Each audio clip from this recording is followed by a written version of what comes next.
여러분 안녕하십니까? 원창목 목사. 이충걸 목사입니다. 목사님들은 어떨 때 좌절하시나요? 교회를 떠나고 싶을 때가 있으신가 모르겠는데 목사님 혹시 뭐 아직까지 그런 네. 경험이 있었죠. 네. 교회 안에서 목사님은 어떨 때 상처를 입으시나요? 물론 뭐 성도들 대부분의 성도님들이 목회자를 이렇게 위해 주시고 대우해 주시는 분들도 많이 있는데 그 중에는 그렇지 않으신 분들도 굉장히 많아요. 더더구나 젊은 목회자인 경우에는 하대 정도가 아니라 무시하는 분들도 굉장히 많더라고요. 그렇죠. 네. 이런 게 저런 게 겹치다 보면 심각한 상황이 벌어집니다. 더더구나 목회자들 사이에서도 서로 이렇게 존중해주는 분들도 많이 계시는데 그렇지 않은 분들도 굉장히 많아요. 그러다 보면 내가 이 세계에서 이 세계라는 표현이 좀 그런가? 이런 곳에서 내가 계속 목회자로서 살아야 되나라는 그런 생각도 들 때도 많이 있습니다. 성도들한테도 목회자들한테도 상처를 받아요. 그리고 교회 안에서 일어나는 일 중에 제가 가장 좀 상처받고 가장 좀 힘들어하는 것 중에 하나는 뭐냐면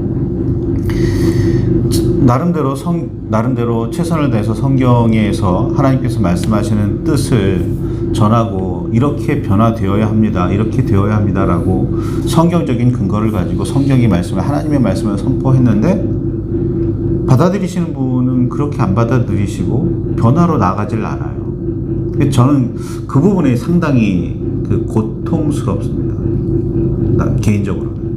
그러니까 그럴 때 사람들이 이렇게 변하지 않는다면 굳이 그리스도인으로 변화시키려고 그리스도인으로 살아가게 만들려고 그렇게 힘쓸 필요가 있을까? 라는 그런 싶은 생각도 들 때가 있어요. 그런 이렇게 무력감, 절망감에 빠지다 보면 그만둘까 싶은 생각도 들어요. 사실 경제적인 어떤 어려움은 저한테는 그렇게 크게 다가오질 않아요. 근데 이런 고민들은 좀 심각하게 다가올 때가 많이 있습니다. 열심히 노력했는데 결실이 마땅치 않다라고 했을 때 좌절하는 것은 뭐 목회자가 아니어도 일반적인 사람들도 다 똑같은 것 같아요. 꿈을 이루기 위해서 열심히 노력했고 그 노력에 대해서 공든탑이 무너진 듯한 그런 절망감을 느낄 때는 누구든지 좌절을 하겠죠. 사실 목회자들도 인간입니다.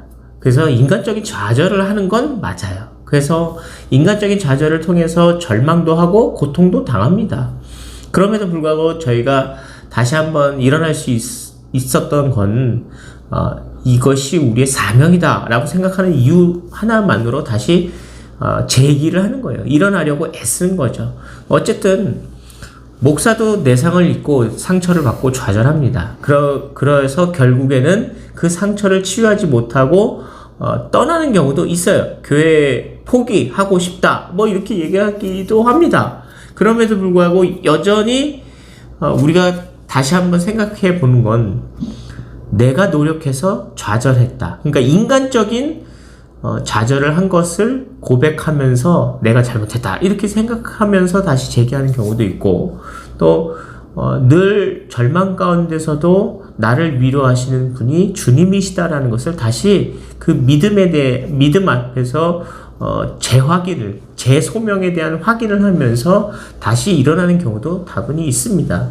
그럼에도 불구하고 여전히 목사로서 좌절할 수도 있는 건 체력적으로 연약할 때예요. 예를 들어서 목사님이 쓰러졌다 이런 얘기들 꽤 많이 있거든요. 그러니까 열심히 애썼는데 과로해서 열심히 상담을 했는데 그 성도들의 엄청난 양의 그 상담량을 듣다가 그것을 소위 이제 세속적인 표현이긴 하지만 그 스트레스를 풀지 못하는 그러니까 스트레스를 목사님이 다 받아내고 풀지 못하는 상황에서 목사님이 쓰러지는 경우도 굉장히 많아요. 교회 안 다니신 분은 잘 이해 못하고요. 아, 그런가요? 제가 알기로는 교회 다니신 분들도 잘 이해 못해요. 어쨌든 뭐 목사님도 사실 이제 그 스트레스라고 하는 게 쌓이기도 하죠. 근데 그 목사님이 어디 가서 발산하거나 풀어내지를 사실은 못 하잖아요. 근데 이제 건전하게 풀어야죠. 건전하게 풀어야죠. 그러니까 골프하고 성도들은 목사님한테 상담하고 내지는 간혹은 목사님한테 짜증을 부리기도 해요. 그걸 다 받아주고 품어주고 안아줄 수 있는 게 또 목사님이긴 하죠. 근데 목사님은 그걸 어디다 푸냐고요. 뭐 우리는 어디 가서 뭐 고함을 질러 뭐 삿대질을 해, 뭐 따지 이런 게 쉽지가 않단 말이죠. 그러다 보니까 인간적으로 담겨져 있는 어떤 스트레스에 대한 해소가 안 되기 때문에 그런 것에서 스트레스에 의한 뭐 신경성 과민 반응 내지 뭐 이런 일들이 많이 일어나면서 신체적인 문제가 생겨서 쓰러지는 경우가 있어요. 그러니까 건강에 적신호가 일어났을 때 목회를 그만둬야겠다 하는 경우가 있습니다.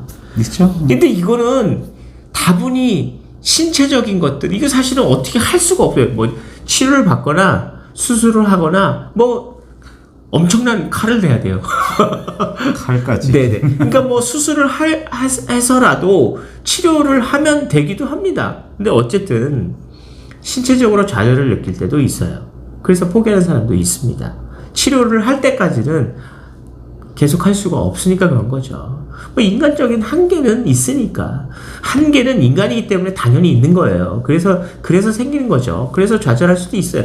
그런데 정서적으로 목회자가 정말로 교회를 그만둬야겠다라고 생각하는 것은 사명에 대한 흔들림이 있을 때입니다. 그러니까 내가 목회라는 것이 맞을까? 그러니까 하나님이 나에게 이 소명을 주신, 이 사명을 주신 것이 맞나라고 헷갈릴 때는 좌절합니다. 그래서 그때는 목회를 그만둬야겠다 이렇게 생각하기도 하죠. 근데 그게 예를 든다고 한다면 내가 열심히 설교를 했는데 사람이 바뀌지 않아 라고 해서 간혹 그것에 대해서 좌절하는 경우도 있죠. 근데 사실 그게 사명에 대한 좌절은 사실은 아니에요. 그쵸? 그러니까 내가 노력했는데 안 된 거잖아요. 그러니까 노력했는데 안 된 건 인간적인 좌절이지 사명이 흔들리는 건 아니에요. 왜냐하면 사람을 바꾸는 건 우리 힘이 아니거든요. 그쵸. 주님의 힘이기 때문에 그거는 바뀌지 않아요. 그런데 내가 기도를 등한시하고 내가 믿음 생활에 대해서 주님에 대해서 계속 교제하는 것을 좀 바쁘다는 핑계로 등한시했을 때 기도의 시간, 말씀 묵상의 시간이 좀 이렇게 등한시 되어진 상황에서 내가 주님을 바라보는 그 온전한 믿음이 흔들릴 때는 좌절합니다. 그때 바로 사명에 대해서 좌절하죠. 그때 교회를 그만둬야겠다 이렇게 생각할 때가 생겨요. 어쨌거나 목회자들도 실망할 때가 있고 절망할 때가 있습니다. 네. 목회자라고 늘 굳건하게 서 있는 건 아니라는 거 아셨으면 좋겠고, 그만큼 성도들이 실망하고 절망하는 것도 충분히 이해할 수 있습니다. 그러니까 교회를 박차고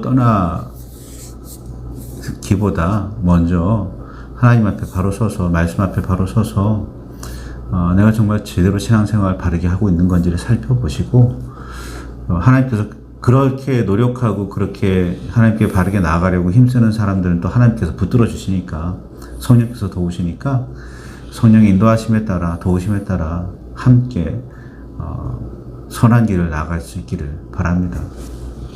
전에 있던 교회에서 제가 재미난 현상을 한번 봤는데요. 한 권사님이 목사님에게 다가오시더니, 목사님, 제가 목사님 한번 안아드려도 되겠습니까? 이러는 거예요. 두발적인데요. 이게 뭐 블러맨스도 아니고 이건 뭐야 이거 이상하다 막 이러면서 당황해 했었는데, 당황해 했던 목사님이 당황했지만 그럼에도 불구하고 네 그러시죠? 그러면서 이제 이렇게 포옹을 했어요. 근데 그 권사님이 포옹하고 나서 이야기를 꺼내시는데 나도 이렇게 힘든데 목사님은 얼마나 힘들까요? 이러면서 이야기를 꺼내시더라고요. 사람들이 목사님을 잘 믿어주지 않고 사람들이 목사님에 대해서 순수한 마음, 동기를 이해하지 못하고 왜곡되게 말하거나 또는 이제 비판할 때 그 권사님은 우리 목사님이 그렇게 비판을 받으니까 너무 속상하다. 이렇게 속상해 하는데 나보다 목사님이 더 속상하지 않겠느냐 하는 생각이 들었다는 거예요. 그래서 목사님을 이렇게 안아드려야 되겠다. 그러니까 소위 말해서 인간적인 표현이긴 하지만 위로해주고 싶었던 모양이에요. 근데 그렇게 이렇게 안아드리는 모습을 봤는데 그 목사님이 또 엉엉 우시더라고요.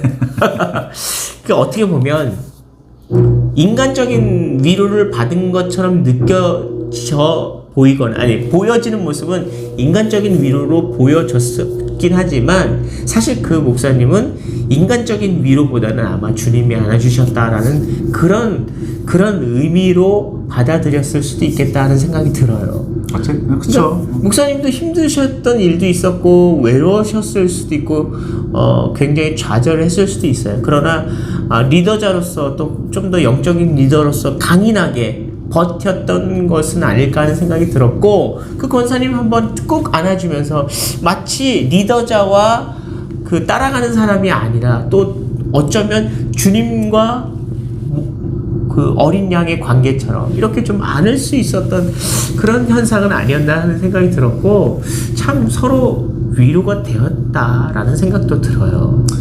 교회 안에서 신앙적인 영향, 모든 인간관계 다 똑같지만 영향력은 일방적인 게 아니에요. 상호 주고받는 겁니다. 그렇게 해서 서로가 위로가 되고 힘이 되는 겁니다. 목회자라고 해서 늘 홀로 꼿꼿이 서 있는 건 아니라는 거. 그리고 물론 최선을 다해서 성도님을 섬기려고 하지만 그게 사명이니까 흔들릴 때도 있다는 거 이해하시고 보듬어 주시길 바랍니다. 정리하겠습니다. 목사님도 하나의 인간입니다.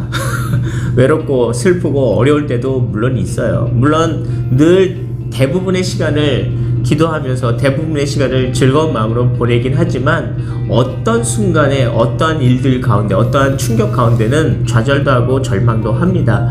그래도 위로해 주시고 격려해 주시고 사랑한다고 말해 주시면 또 힘을 내는 분들이 또 목사님들이에요. 그러니까 열심히 격려해 주시고 축복해 주시면 좋겠어요.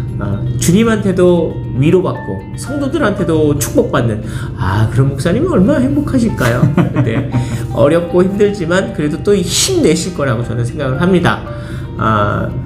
목회자들을 향해서 축복하는 성도 사랑하고 축복합니다. 감사합니다.